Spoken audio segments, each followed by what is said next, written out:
For every Reasons. 100, a man earns, right? Yeah. 100, say. Me too, 100. Same. 80 pesos.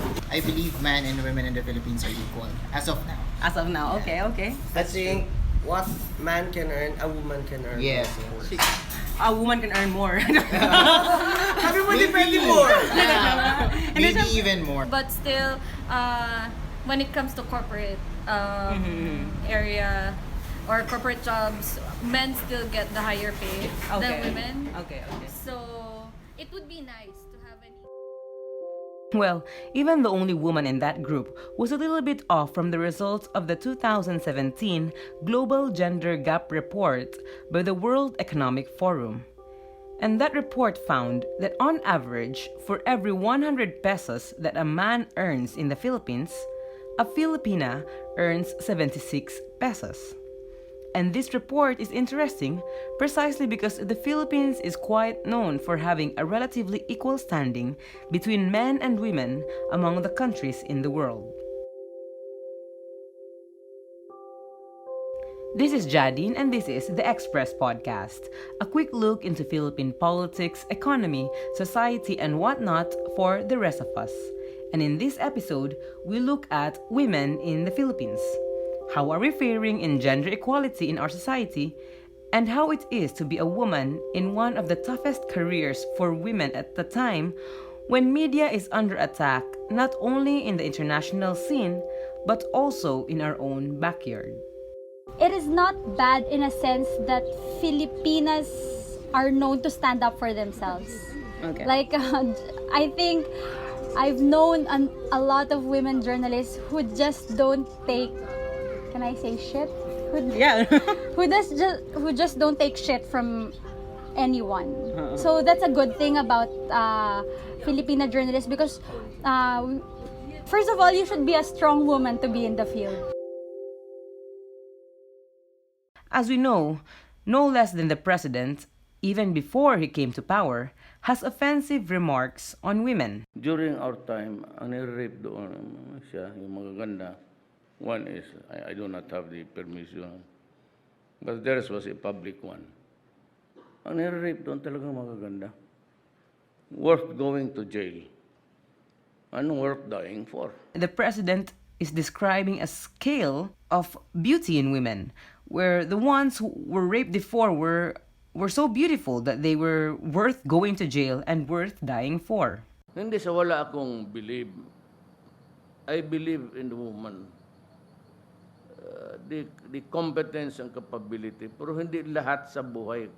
Dapat. Hindi. Dapat lang.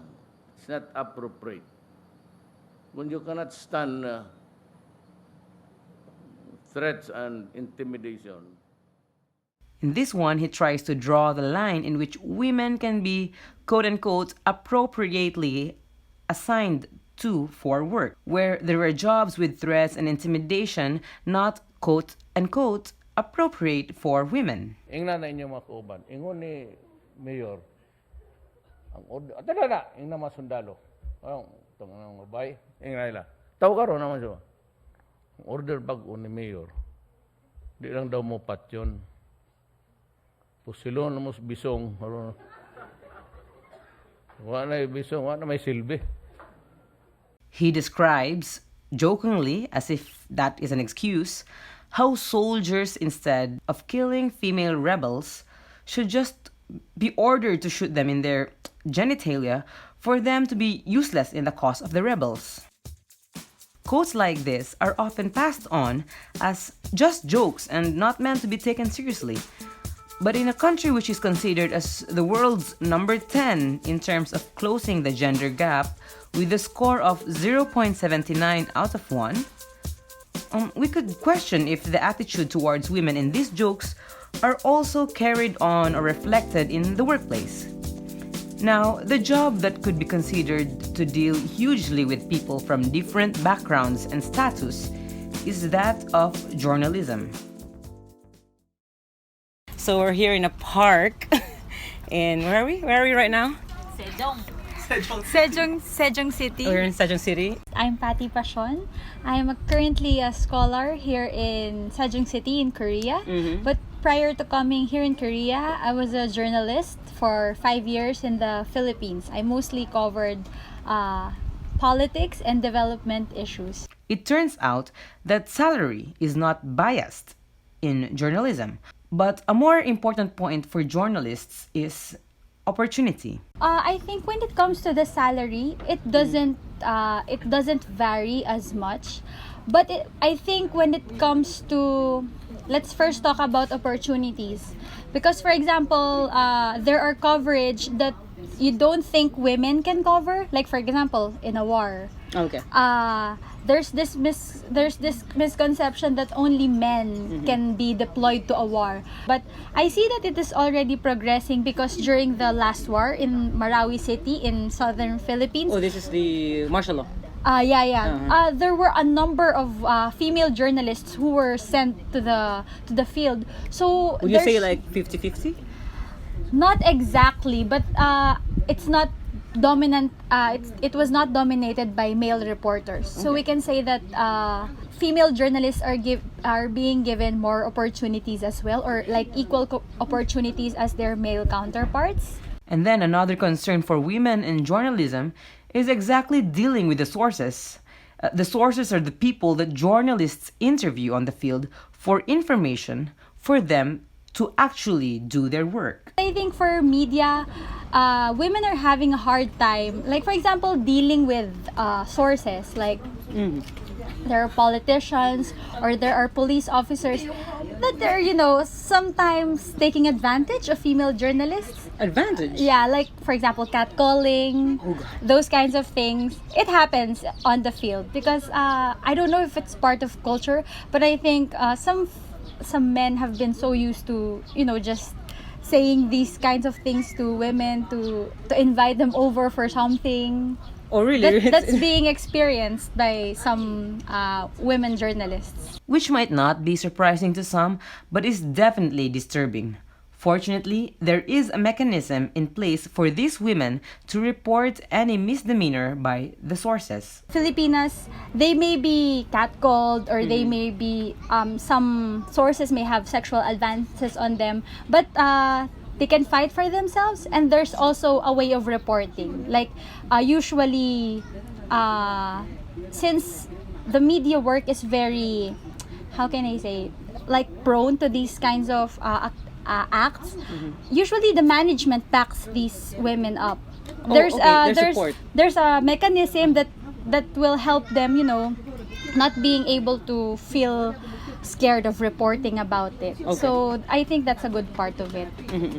Journalists, both men and women, have to be tough in order to thrive in their field. And this is even partly what entices people to even pursue a career in journalism. I took up broadcasting, I remember, because I was watching documentaries by a major television network in the Philippines, and I was so in love with the concept of going out there in the field and interviewing people and telling their stories. And in the Philippines, we have a lot of women journalists that people look up to.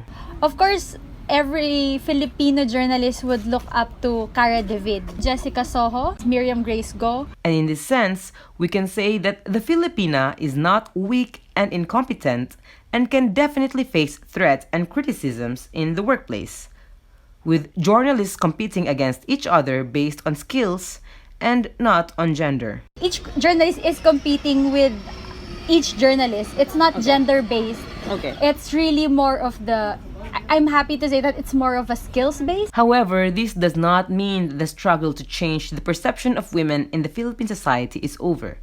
There is still that sense of vulnerability, particularly with another issue that makes journalists, both male and female, vulnerable: the issue of contractualization, which honestly to me must be dealt with in one full episode to give justice to how important that is.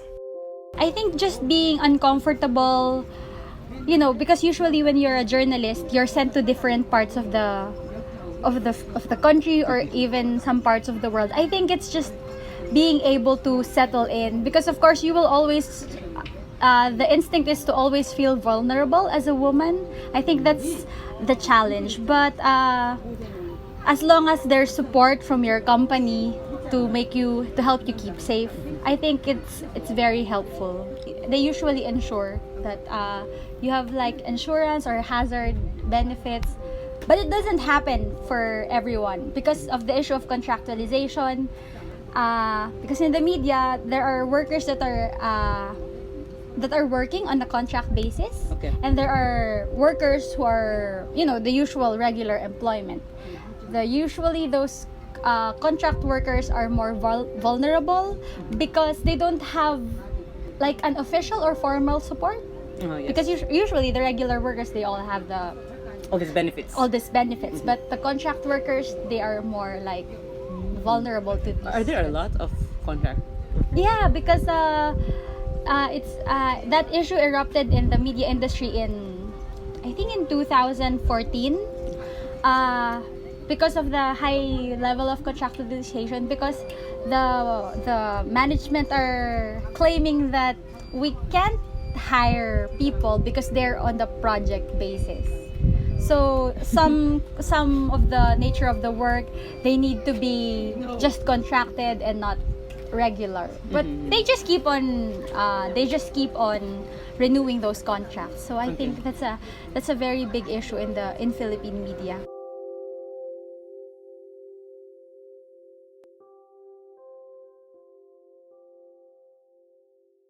This has been the Express Podcast, and music has been by Liro Severe. The guest in this episode is Patty Pashon, and this is Jadine. Remember to share this with a close friend if you think you learned something from this episode, and let us know of your thoughts or suggest a topic via Twitter at Express_podcast and Facebook. Also, just search the Express Podcast. Remember to always follow traffic rules. Salamat and goodbye.